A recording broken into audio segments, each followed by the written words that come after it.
you've got to put together three important factors: location, behavior, and presentation. To find crappies, you've got to know where to look for them. You'll find crappies only in very specific locations, which vary from season to season. To catch crappies, you've got to understand their behavior. That means knowing what they eat and how they respond to weather changes and light levels. Presentation is the lure or bait you use. Your presentation has to match the crappie's location and behavior. Location plus behavior plus presentation. It's like a formula. Put them all together and you're going to be a successful crappie angler. Now, let's say you're getting ready for that first big fishing trip of the year. How are you going to use that formula for success? First of all, remember that crappies don't look at our human calendar. Spring crappie fishing begins when the waters in your area start warming up from the coldest winter temperatures. In the South, crappie fishing often begins in late February or early March. Northern crappies move into their springtime locations in April or May. Across the country, crappies go by dozens of different names: calico bass, goggle-eye perch, roach, silver sides, strawberry perch, and many others. But basically, there are two species of crappie: black crappies and white crappies. Black crappies are more common in natural lakes, where the water is relatively clear and still. White crappies are predominant in rivers and reservoirs, where the water is turbid or stained, and where there may be a slight current. No matter what you like to call them, you can use the same formula for success to catch them: location plus behavior plus presentation. And in the spring, find the right location by checking with bait and tackle shops. Ask for the latest word on where the crappies are biting. Some bodies of water will warm up faster than others and, consequently, have better crappie action. If possible, get a hydrographic map of the body of water you want to fish. A hydrographic map shows you the depth levels in a body of water. A good map also calls out underwater features that attract and hold fish. In general, crappies will be in shallow water, less than 8 to 10 feet deep, in locations that are protected from the wind. Those are the places that warm up first in a lake. Shallow channels and canals will be the first locations to warm up in the spring. Shallow bays are crappie hotspots, especially if the bottom is dark with old, decaying vegetation. The dark bottom absorbs the sun's energy and warms the water. Creek inlets are good locations for springtime crappies. So are reed beds and areas of flooded timber. Now, how are the crappies behaving in those locations? The crappies have moved into warm, shallow water because that's where their food is. Crappies eat small fish like minnows and threadfin or gizzard shad, insects, worms, and small crustaceans. Weather conditions can affect how actively crappies feed. Warm, stable weather draws crappies into shallow water, where they feed actively. Weather changes, like a cold front that follows a storm, can push the crappies into deeper water and make them less active. Light levels affect crappie behavior too. In the morning, when light levels are low, crappies often feed more actively. As the sun rises and light levels increase, the crappies may become less active.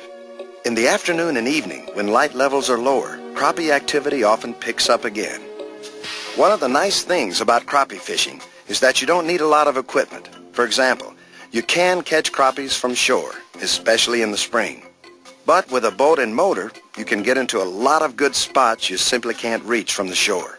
For tackle, all you need is a few basic items.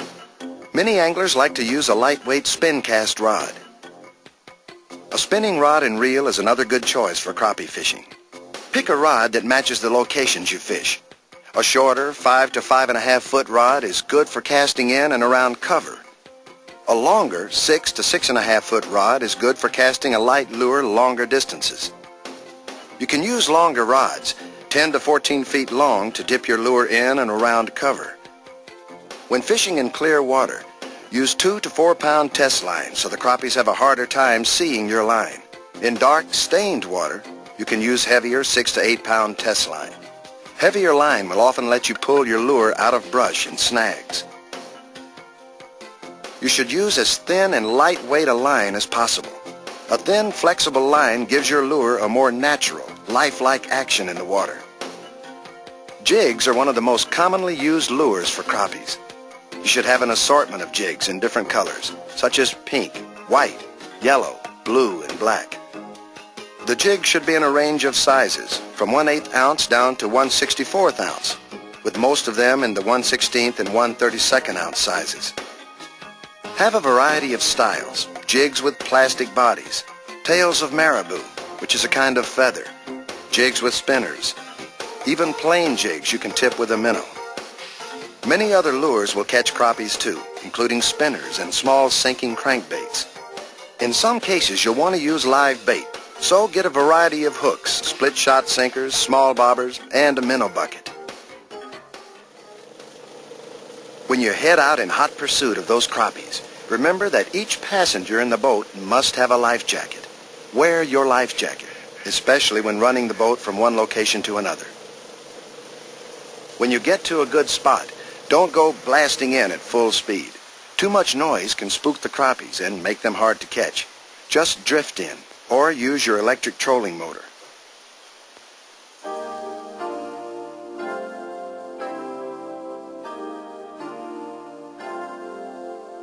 Sunglasses will protect your eyes.